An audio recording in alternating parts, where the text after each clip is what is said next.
नमस्कार, जनपद न्यूज में आपका स्वागत है। देश दुनिया की तमाम खबरों के साथ मैं हूं हेमेंद्र सिंह।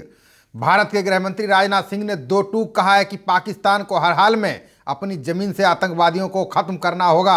अगर वो ऐसा नहीं करता है तो भारत पाकिस्तान में घुसकर आतंकवादियों का सफाया करेगा। हमने दुनिया को ये दिखा दिया है कि आज भारत क्या कर सकता है। उनका इशारा बालाकोट अटैक की ओर था। राजनाथ सिंह चंदौली जिले के नक्सल प्रभावित इलाके के नज़दीक अपने गृह क्षेत्र चकिया के सोनहुल गांव में सीआरपीएफ ग्रुप सेंटर का शिलान्यास करने पहुंचे थे। इस दौरान पूरे इलाके में कड़ी सुरक्षा व्यवस्था की गई थी। राजनाथ सिंह ने जनसभा को संबोधित करने के पहले पुलवामा हमले में चंदौली के बहादुरपुर निवासी शहीद सीआरपीएफ जवान अवधेश यादव और वाराणसी के रमेश यादव के लिए 2 मिनट का मौन रखा।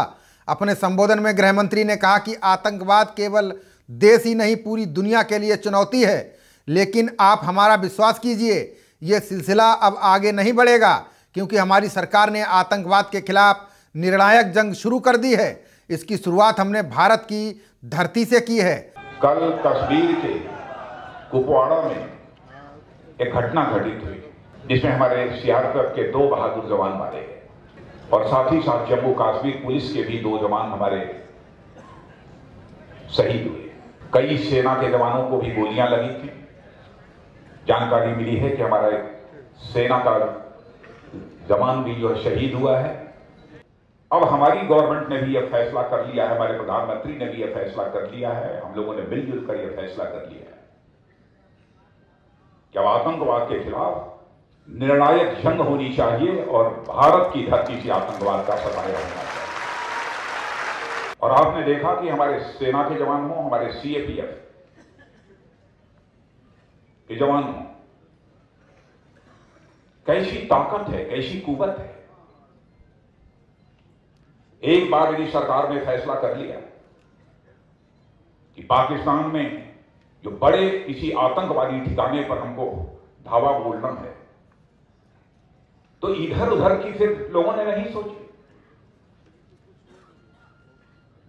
और वह पाकिस्तान की धरती पर जाकर एक बड़े, जहां पर कि लगभग 300 के आसपास आतंकवादी रहते थे, प्रशिक्षण प्राप्त करते थे, उस ठिकाने को धराशायी करने में, समाप्त करने में कामयाबी हमारे जवानों ने हासिल की। मुख्यमंत्री योगी आदित्यनाथ सोमवार को महाराजगंज पहुंचे। यहाँ उन्होंने कहा कि मुख्यमंत्री बनने के बाद उन्हें पहली बार महाराजगंज के चौक में आने का सौभाग्य मिला है।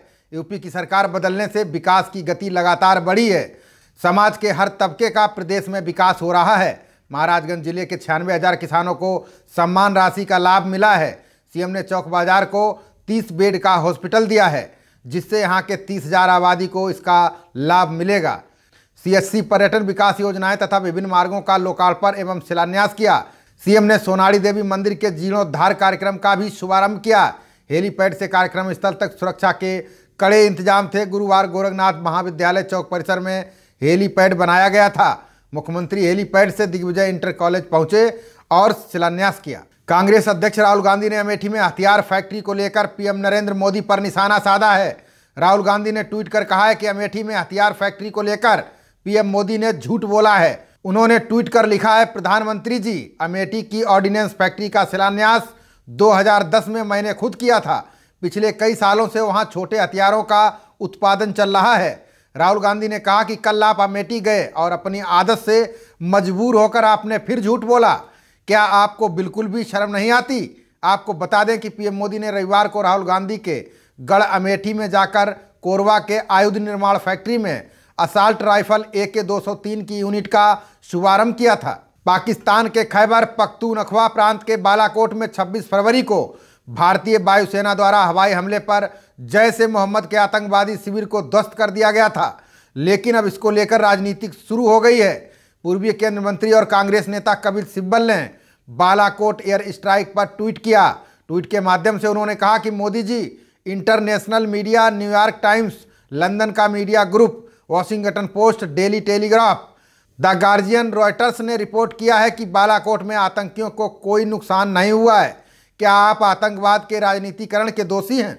देश भर में आज महाशिवरात्रि का पर्व धूमधाम से मनाया जा रहा है। नोएडा सहित पूरे उत्तर प्रदेश में भी शिव मंदिरों पर भक्तों का तांता लगा रहा। जनपद महाराजगंज के सिसवा में सोमवार को महाशिवरात्रि का त्यौहार मनाया गया। सोमवार के दिन महाशिवरात्रि का त्यौहार आया है, इसलिए बहुत ही शुभ माना जा रहा है। जिले भर के शिव मंदिरों में महाशिवरात्रि पर्व को धूमधाम से मनाया जा रहा है। श्रद्धालुओं का शिव मंदिर में जलाभिषेक व पूजा अर्चना का कार्यक्रम जारी रहा। महिलाएं, बच्चे व पुरुषों ने भी महाशिवरात्रि का व्रत रखकर भगवान शिव के मंदिरों में जलाभिषेक कर मन्नतें मांगी। ओम नमः शिवाय। भक्तजनों, आज महाशिवरात्रि है, आज खास दिन है। और महाशिवरात्रि इसलिए है कि साल में 12 शिवरात्रियाँ आती हैं। जो फाल्गुन महीने के चतुर्दशी को शिवरात्रि आता है, इसे महाशिवरात्रि माना गया है। और आज का ये महाशिवरात्रि खास है। खास इसलिए है कि ये दिन सोमवार पड़ा हुआ है, और भी खास इसलिए है कि इस समय जो है कि कुंभ में मेला चल रहा है, स्नान चल रहा है, शाही स्नान चल रहा है। और वो शाही स्नान आज का अंतिम स्नान है। और आज जो है कि शिव शंकर भगवान को मनाने के लिए भक्तजन एक से एक उपाय करते हैं। कुछ लोग निराजल रहते हैं, कुछ लोग जो है कि व्रत धारण करते हैं। और आज शिव शंकर भगवान को प्रसन्न करने के लिए गाय के कच्चे दूध में गंगा जल मिला करके भगवान को जल अर्पण किया जाए तो भगवान अति प्रसन्न होते हैं। देश का गरीब भूखों ना मरे, इसलिए सरकार ने सस्ते दामों पर राशन देने की व्यवस्था की है। कोटा डीलरों के माध्यम से गरीबों तक अनाज पहुंचाने की व्यवस्था की गई है। लेकिन मैनपुरी के ग्राम विनायकपुर में राशन नहीं मिलने से ग्रामीण परेशान नजर आ रहे हैं। कोटा डीलर गांव के दबंगों की दबंगई का दुखड़ा रो रहे हैं। पूरा मामला मैनपुरी के विकासखंड करहल का है। यहाँ ग्राम विनायकपुर के ग्रामीणों का कहना है कि राशन कार्ड होते हुए भी कोटा डीलर उन्हें ना तो राशन देता है और ना ही मिट्टी का तेल। हमारी शिकायत ये है कि कोटा डीलर कभी कोटा बांटता नहीं है और दारू पीता ज़्यादा और गाली गलौज भी करता है। जो लेने जाता है कभी कभी कट्टी भी फेंकता है, कभी बोरी भी फेंक देता है, पलटवा भी लेता है। इतना ही नहीं, आए दिन किसी ना किसी का राशन कार्ड खारिज कर दिया जाता है। कई बार अधिकारियों से शिकायत के बाद भी कोई सुनवाई नहीं हो रही है। कभी पूरा जब से आई 36 वर्ष हो गई तब से कभी किसी को राशन कोई चीज नहीं मिली। न किसी की पेंशन है, न किसी को राशन, न किसी को कुछ, कोई किसी काम ही नहीं हुआ कुछ भी। बताते चलें कि समय पर अनाज नहीं मिलने की शिकायत एक जगह नहीं बल्कि हर जगह की है।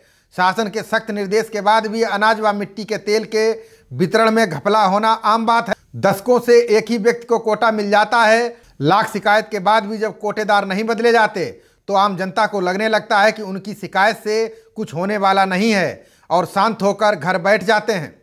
कोटा डीलर का कहना है कि जिनके भी राशन कार्ड बने हैं उन्हें हर महीने राशन व तेल बांटा जा रहा है। विकलांग व कमजोर होने के कारण कुछ लोग दबंगई के बल पर बिना कार्ड के राशन मांगते हैं, जिन्हें ना देने पर कुछ लोग मेरा कोटा हटवाना चाहते हैं। साहब, हमारे पास 185 कार्ड है, विधवित गल्ला देते हैं हर एक महीना। सबके राशन कार्ड आप चेक कर लें, अगर चढ़ा हुआ हो तो मानना हमारी ठीक।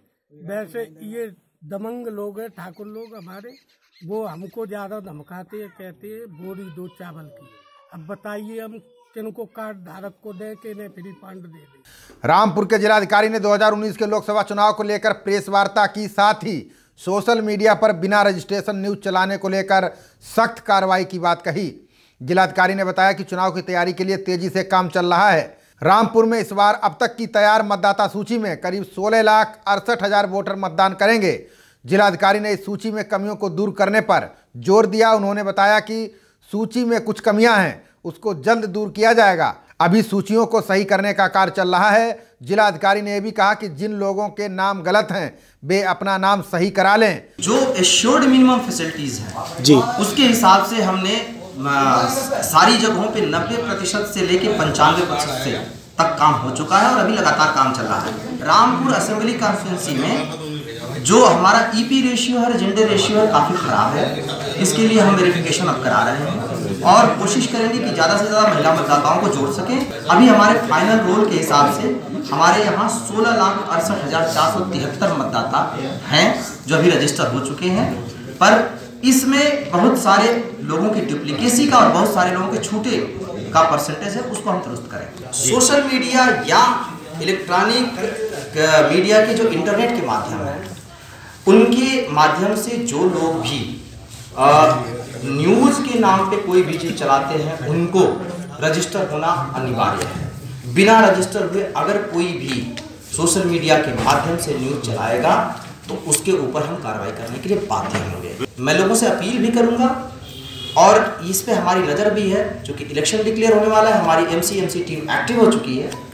सोशल मीडिया में किसी भी तरीके का पोस्ट करते समय ध्यान रखेंगे, एक तो समाज विरुद्ध और व्यवस्था के इस तरीके से अगेंस्ट जहाँ पे किसी तरीके से सामाजिक व्यवस्था को उससे नुकसान पहुँचता हो, ऐसी किसी भी तरीके की पोस्ट को हम सख्ती से निपटेंगे। रोहतास जिले के विक्रमगंज में पुलिस ने एक वैगनार को जब्त किया है, जिसमें से 110 लीटर देसी शराब बरामद की गई है। साथ ही एक 30 वर्षीय महिला को भी पुलिस ने गिरफ्तार किया है। सबसे बड़ी बात है कि पुलिस द्वारा जब्त की गई गाड़ी में भाजपा का झंडा लगा हुआ है। बताया जा रहा है कि विक्रमगंज थाना अंतर्गत सलेमपुर गांव की रहने वाली रूबी देवी नामक महिला की गाड़ी है। आरोप है कि रूबी देवी देसी शराब का धंधा करती थी और अपने वैगनार कार में भाजपा का झंडा लगाकर पुलिस को चकमा देकर शराब का कारोबार चला रही थी। लेकिन पुलिस ने भाजपा का झंडा लगी कार को जब्त कर महिला को गिरफ्तार कर लिया। श्रावस्ती में लोकसभा चुनाव की सरगर्मियां तेज हो गई हैं। कई दलों के राजनेताओं के काफिले श्रावस्ती की सड़कों पर नजर आने लगे हैं।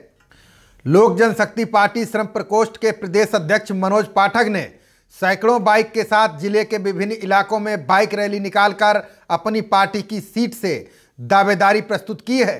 लोक जनशक्ति पार्टी एनडीए गठबंधन में प्रदेश में 5 सीट की मांग कर रही है, जिसमें 1 सीट श्रावस्ती लोकसभा से मांग रही है।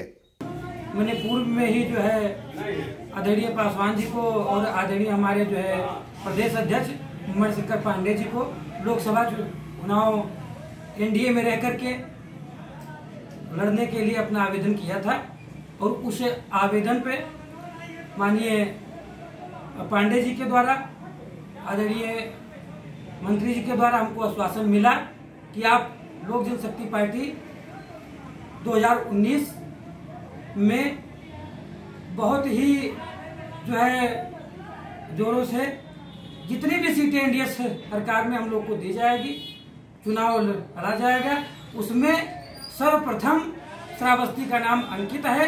इस वजह से मैं अपनी पूर्ण तैयारी में एनडीए सरकार में गठबंधन के तहत 58 लोकसभा क्षेत्र श्रावस्ती बलरामपुर में चुनाव लड़ने के लिए तत्पर हूँ। खबर भदोही से है, जहां ज्ञानपुर कोतवाली के सामने लगभग 250 निर्माण कार्यों का लोकार्पण कर निर्दलीय विधायक विजय मिश्रा ने जनसभा को संबोधित किया।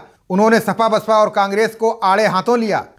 पत्रकारों से बात करते हुए ज्ञानपुर के बाहुबली विधायक विजय मिश्रा ने देश में हुए एयर सर्जिकल स्ट्राइक की सराहना की। उन्होंने कहा कि मोदी जी का पराक्रम ही है कि उन्होंने ऐसा कर दिखाया। उन्होंने विंग कमांडर अभिनंदन के वापसी का स्वागत किया। साथ ही उन्होंने विपक्ष पर निशाना साधा। विधायक ने यूपी में हुए सपा बसपा के गठबंधन को रावण की टीम कहा। उन्होंने कहा कि रावण और शूर्पणखा मिलकर चुनाव लड़के भी मोदी जी के वर्चस्व को नहीं हिला सकते। कांग्रेस के नेता दिग्विजय सिंह पर उन्होंने कटाक्ष करते हुए कहा कि अगर दिग्विजय सिंह को एयर सर्जिकल स्ट्राइक का सबूत चाहिए तो क्यों नहीं पायलट के बगल की सीट पर बैठ जाते हैं ताकि वो अपनी आंखों से सर्जिकल स्ट्राइक देख सकें। उन्होंने कहा कि ऐसा बयान देने वाले कांग्रेस नेता दिग्विजय सिंह सहित सभी नेताओं पर देशद्रोह का मुकदमा दर्ज होना चाहिए। हालात बिल्कुल ठीक हैं और सिर्फ पूज्य मोदी जी प्रधानमंत्री के हाथों देश सुरक्षित है और सारी हिंदुस्तान की जनता, नेता 1 2 4 हैं कि नहीं वो बारे में मैं नहीं कह सकता, पूरी जनता आदरणीय माननीय श्री मोदी जी के समर्थन में, देश के सुरक्षा में आज के दिन में खड़ी। दिग्विजय सिंह का क्या है, देश के है, उनके ऊपर तो हम चाहते हैं देशद्रोह का मुकदमा चल जाए। गठबंधन खत्म है, गठबंधन एक खत्म हो जाएगा। गठबंधन कब तक है? जब तक माल का हिसाब किताब है। गठबंधन राम मोदी जी हैं जो लड़ रहे हैं, लड़ा रहे हैं, जिनके बिल पावर से जिनके हाथ में देश सुरक्षित है। रावण ही रावण, आगे आप लोग कह लीजिए। देश दुनिया की तमाम खबरों के लिए देखते रहिए जनप्रवाद। नमस्कार।